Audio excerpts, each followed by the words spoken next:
Rudy, let me start off by talking about the Auditor General's report today. We had Annie Bergeron-Oliver on earlier on. Look, it looks pretty damning, right, when you see all the things the Auditor General has pointed out. But what she said was in reporting on this, wait a sec, this is not new. This was going on last year and the year before, so is it fair to necessarily blame this government for it? Yes, because those are very, very basic things that the government needs to deliver. When you're talking about your taxes, when you're talking about Revenue Canada, filing your taxes, calling Revenue Canada to make sure that you have the right information, that you make you file your taxes in the correct way. And the problem is not only do you have to wait and the wait time is up, but there's a risk, and it's not even a risk now, it's sometimes half or 10% of the time, they're giving you the wrong information, meaning that Canadian citizens are filing their taxes based on information that are incorrect. And what happens, as you know, when you file your taxes and it's incorrect, you may pay fine or have penalties and things like that. So the problem right now is that this is an ongoing problem when it comes to basic services of the Canadian government, and this can really hurt the government. Remember when we couldn't have passports?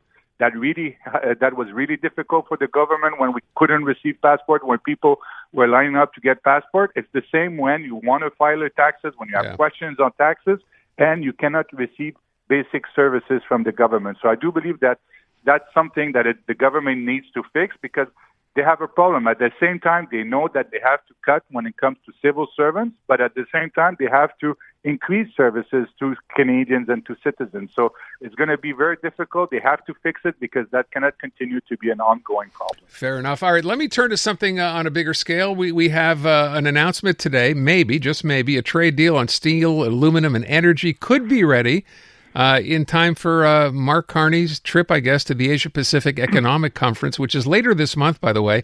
Are we looking too far ahead here? I mean, is this a promise, again, that is going to be hard to keep? In my book, that's never good when the expectations are high, when, again, there's some rumors that maybe there's going to be a deal when it comes to aluminum, when it comes to steel, when it comes to perhaps the energy with the United States, because we've played in that movie before, especially Prime Minister Carney announcing that maybe there was going to be something in July, maybe in August, maybe even before that when we had the G7 summit. So the problem is now people maybe are raising expectation. What is going to be signed? What is going to be delivered? What kind of deal, again, is going to happen? And are we giving something up again to have maybe better access or less tariff to the United States? And this comes at the same time that it's the second big announcement when it comes to auto manufacturers in Canada closing shop. Last week it was Stellantis. Today, GM also saying that they're going to leave southwestern Ontario. So the problem right now is that the Canadian government and the Carney government needs to deliver.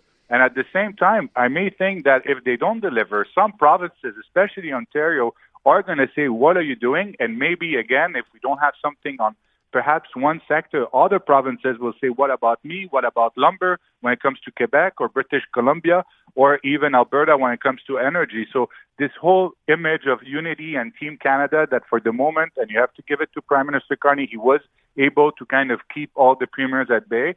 The problem is that if there's expectation that they are going to sign a deal and they don't have a deal next week when Prime Minister travels to South Korea and meets with President Trump, it's going to be difficult to come back and to explain that to premiers. Yeah. All right. Let me talk about what's happening provincially here, Rudy. We had a Leger survey a couple of days ago now suggesting that, most people, clearly a majority, A, do not want a referendum, and B, would vote against it if it was on a ballot. You thought yesterday maybe that would cause Paul St. Pierre Plamondon to come out and kind of soft pedal things. Exactly the opposite happened today, and I'm curious what you make of that.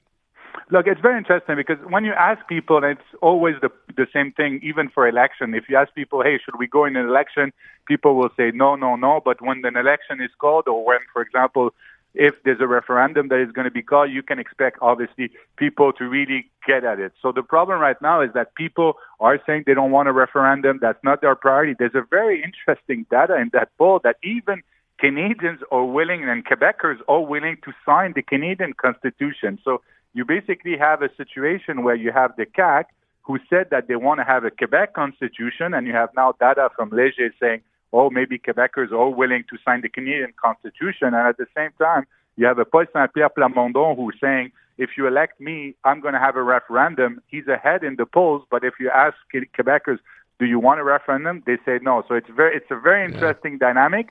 But the most important data from all those polls is that Quebecers are saying our priority is not a referendum. It's not even the Constitution.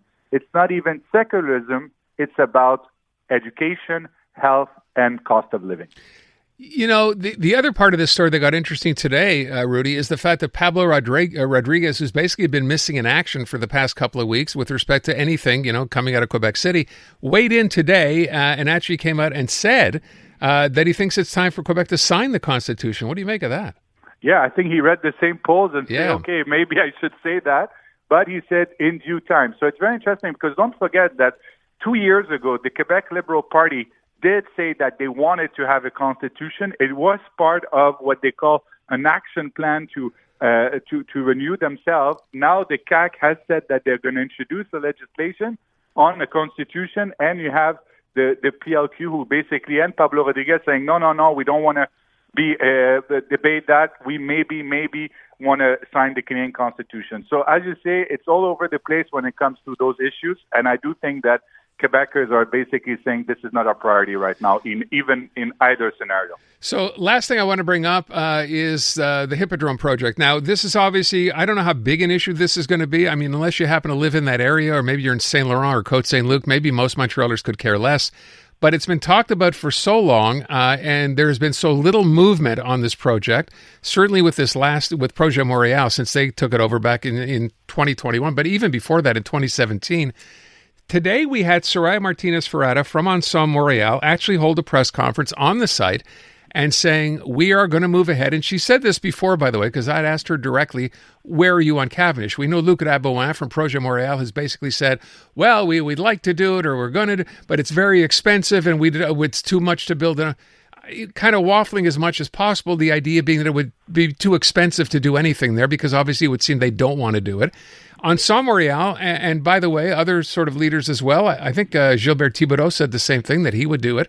She calls a presser today and says they're going to do it, but if unless I heard this wrong, she said they're going to have the BAP, so the Environmental Agency provincially, look at this, and they do plan to move forward. Is this a big step, or is this just passing the buck? I do believe when you say that you're going to wait for the environmental assessment, that it's basically kicking it forward and see what happens, because it is a huge project. It's going to cost a lot of money. It is, as you just said, it's been on and off for about 50 years. There's some people in Côte Saint Luc who are opposed to that, the same when it comes to NDG. But at the same time, don't forget that all the investment and all the housing that are needed in the new Hippodrome area. So it's a question of maybe just kicking it on the side for this campaign and see what happens with the BAP, because I do believe that a lot of citizens also will likely show up and make some complaint about it. So I do believe that for the moment, let's wait and see, especially when you look at the history of that project. Okay. I wonder, though, because I said I had a chance to speak to Gilbert Thibodeau. How much do you know about him, by the way, Rudy, about Gilbert Thibodeau? Anything? I saw that he wants to reintroduce skiing on the Mount Royal. I mean, that was one of his promises. Yes, it was. I saw a couple of debates where he was there making some very interesting proposals. Yeah, it's funny because when he said that, I thought to myself, okay, here we go again. This is an issue nobody is talking about, but he has it in his platform, because I think he also told me he's a professional skier. So for him, this is like a big deal. I was going to say, you can go tobogganing there, but apparently that's not good enough. You think he has a chance? He moved up. He passed Craig Sauvé in the last poll. Yeah, I do believe that he's at least getting a little bit of exposure, exactly because there's been so many debates that at least people are paying a little bit more attention. But right now, it is true that I think that Soraya Martinez has it. I mean, she's way, way, way ahead. And she's getting all the lead when it comes to proposal and also the exposure.